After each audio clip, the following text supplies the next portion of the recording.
want the scoop on gear. Yeah. Future Tech is here. Come on, get it. We'll make the specs so clear. Ooh la la. With music to your ears. Hey, hey. Welcome back to Geezers of Gear. Future Tech. Chris here, and of course Lacy's with me as always. We've got a good one today, especially for you folks who are into architectural lighting. Though, honestly, who isn't at least a little bit? So, Lacy, ETC's rolled out not one, but 3 new display fixtures for their architectural range. We've got the Iridian FPZ Plus, WLZ Plus, and the ever-iconic Source 4 Mini LED Plus. All 3 just dropped, and apparently they're much, much brighter than the originals. Yeah, I feel like ETC has really leaned into the whole brighter is better philosophy, which honestly, when you're lighting a massive lobby or those cavernous museum spaces, is kind of exactly what you want. But Chris, I have to ask, when they say dramatic boost in output, are we talking like a little boost? Or are these going to burn retinas if you point them the wrong way? Ha! Thankfully, no one's getting blinded just walking past a painting, but these are substantial jumps. Take the Iridian FPZ Plus. It cranks out 1600 lumens, which is properly brighter than the standard version. The WLZ Plus is even more, up to 2600 lumens. So if you're after punchy beams or a really soft wash in a space that needs it, they've got you covered. And all 3 fit straight onto 235E track using one track by U-Track now, finally, which is big for installs in Europe, or anywhere with that voltage. That's super useful. And I noticed the Source 4 Mini LED Plus is only like 9 inches long now. That's tiny. You could pretty much tuck it into any corner. Way easier when you're fighting with weird ceiling lines or those display cabinets that just do not play nice with bigger fixtures. Yeah, the Mini's always been a favourite for that reason, but now it's been completely reworked for architectural use. Better optics and even brighter field. Genuinely, I remember lighting this tiny museum exhibit way back. Had to wrangle a Mini onto one of those ancient tracks. The old ones struggled in high ambient spaces. These Plus versions would have given us so much more flexibility, brighter, prettier images, and choices for how you hang them. Makes me a little jealous of folks doing installs now, not gonna lie. And it's not just about sticking them on the track and calling it a day.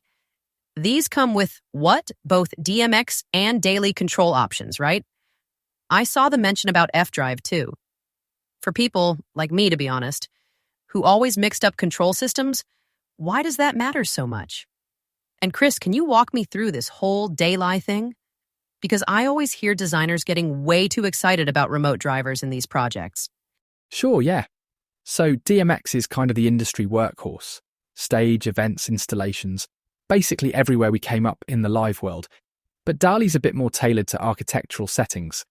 It's sort of, think addressable, smart building stuff.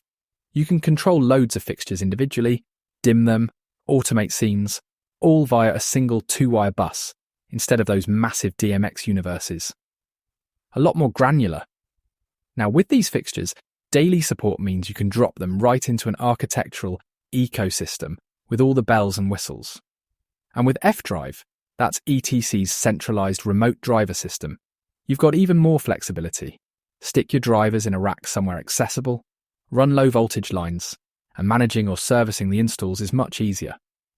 Building on what we talked about back in the F-Drive RX episode, you can see how this streamlines things for big, complex buildings. I get it.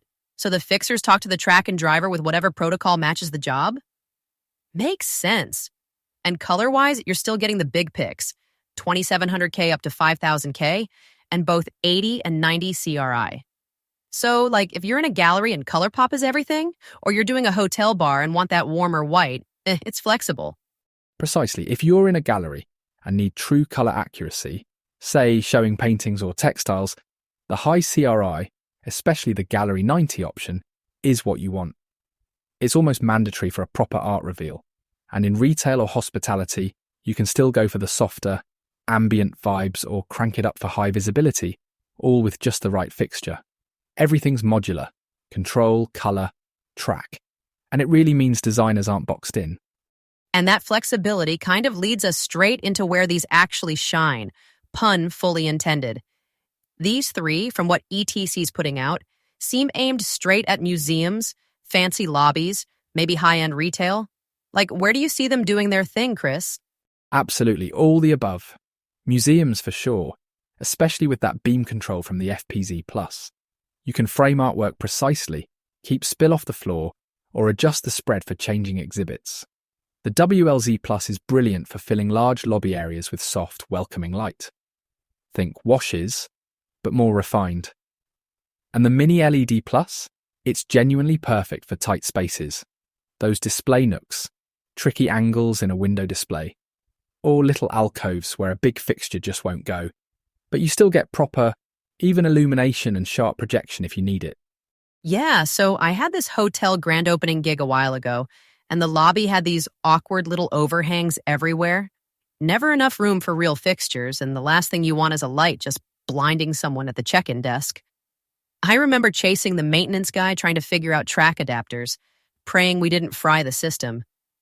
I'm just thinking, having those mini LED pluses, especially with the right mounting and real nice field, would have made my life a heck of a lot easier. Drop them in, pick the color temp you want, and control it how the architect wants. Done. It's that exact pick your adventure approach, right?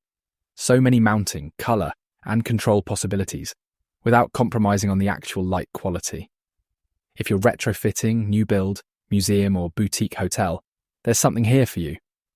ETC's really just made these tools a whole lot more adaptable. We're going to see these pop up everywhere, I think. And honestly, every time these companies make it a bit easier for us, it's one less thing to lose sleep over. I'm all for it. All right, that's a wrap for this week's Brighter Ideas in Architectural Lighting. Thanks for hanging with us, Chris, and thanks to everyone listening. Next time, maybe we'll dive into some eye-popping outdoor kit. Sounds good to me, Lacy. Can't wait. Cheers and see you all next time on Geezers of Gear. Future Tech. Take care. Bye, everyone. Want the scoop on gear? Yeah. Future Tech is here. Come on, get it. We'll make the specs so clear. Ooh la la. With music to your ears. Hey, hey, yeah. Let's go. New gear vibes. New tech jive. Gearheads unite. We keep it live.